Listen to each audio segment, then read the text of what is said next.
উনি যে আলাপগুলো করে, যে কথাবার্তাগুলো বলে, খুবই ভালো লাগে। আমি যে ঘর থেকে শুনি, আমার কাজের ক্ষেত্রেও হইলেও আমি কিন্তু শুনতে পাই কথাগুলো, খুবই ভালো লাগে যে কথাগুলো এত সুন্দর। পরে আমি আমার হাজব্যান্ডের সাথে শেয়ার করি যে আমি কি এই কথাগুলো শুনতে পাই না। তখন আমার হাজব্যান্ড বলল, হ্যাঁ শোনা যায়, তুমি শুনতে পারো।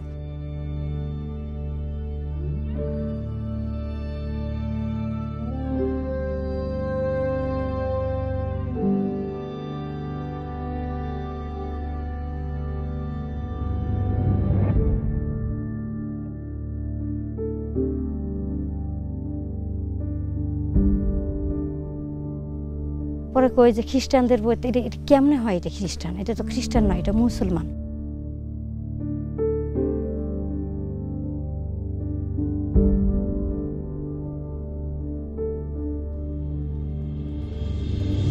এই সত্যটা প্রকাশ করতে গিয়ে এমনি এমনি আমাদের খ্রিস্টান নাম ভেসে উঠলো।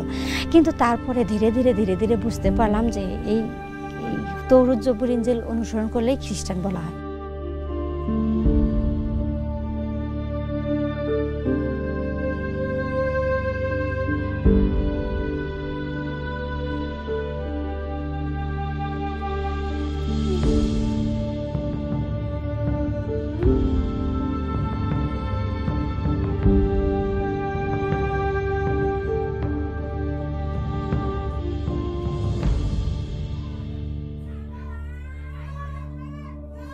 আর গ্রামের লোকেরা আমাকে, এই প্রতিবেশী এই পাশের লোকগুলা আমাকে 10-15 জন মহিলা এক জায়গায় আমাকে নিয়ে যায়।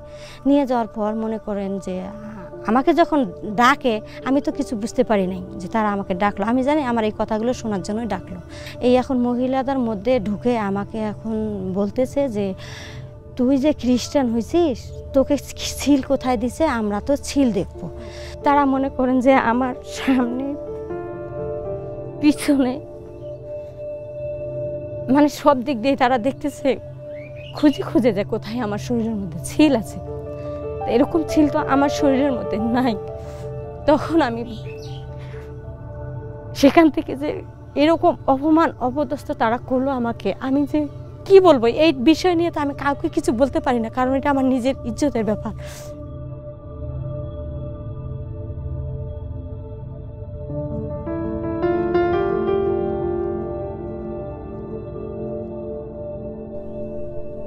মানে ডেট করছিল, এমন একদিন ডেট করছিল যে অমুক দিন আমরা তার বাসায় গিয়ে আমরা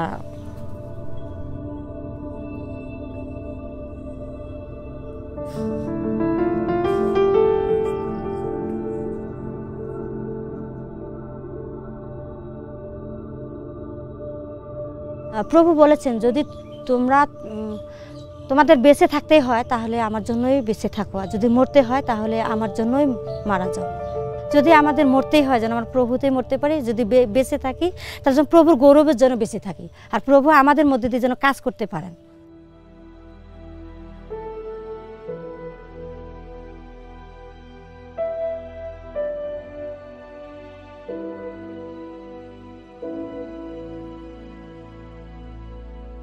মাঝে মাঝে যখন নির্যাতন হয়, তখন আমরা এই ঘরের মধ্যে যখন উপাসনা করি তখন ভয় হয়, টিনের ঘরে এটা যদি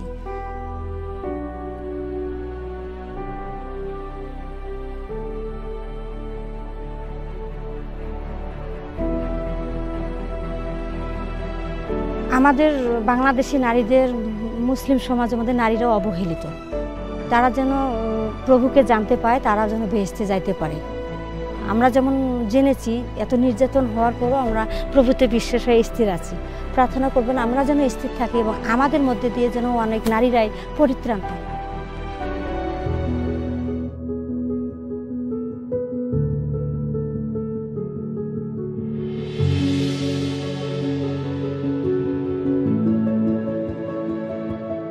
তারপর আমি যদি স্কুলে আমার বান্ধবীর সাথে বসতে চাই, তারা আমার সাথে বসতে দেয় না, খেলতে নেয় না, শুধু শুধু আমাকে লাথি মারে, বলে যে তুমি খ্রিস্টান, তুমি এই ধর্মে ফিরে আসো, তারপর আমরা তোকে খেলায় নেব, তোমার সাথে বসবো, তোমার সাথে ভালো ব্যবহার করব। আমি যারা আমার সাথে খারাপ ব্যবহার করে, বাজে কথা বলে, যারা আমাকে ভালোবাসে না, ঘৃণা করে তাদের আমি ক্ষমা করে দিই, কারণ যিশু আমাকে ক্ষমা করেছেন। এই জন্য আমি তাদের ক্ষমা করে দিয়েছি।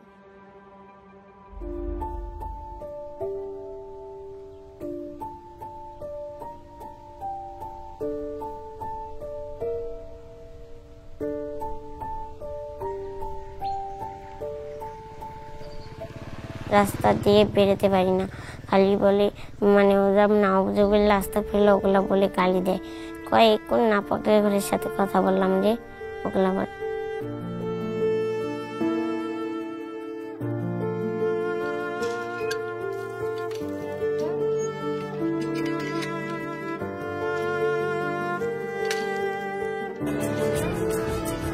কারণ আমাদের মেলা পাপ, সেটা ক্ষমা করতে মানে আমাদের বোঝাইতে আসছে যে এগুলা পাপ, কিন্তু মানুষ বোঝে না। মানুষ মেলা নির্যাতন করছে যিশুকে, যেমন আমরা নির্যাতন হইতেছি সেমন যিশুকে মানুষ ওরম নির্যাতন করছে।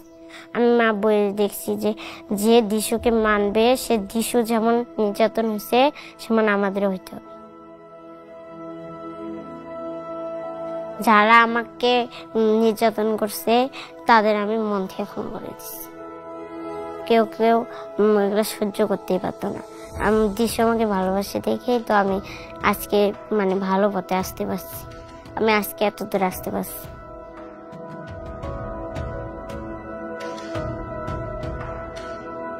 আমি চাই যেন আমি একজন ভালো একটা বিশ্বাসী হতে পারি, যেন আমি তাড়াতাড়ি উৎসাহিত হতে পারি, যেন আমি নির্যাতনে ভেঙে না যাই, যেন আমি আরো সাহসী হতে পারি, আরো এই মানে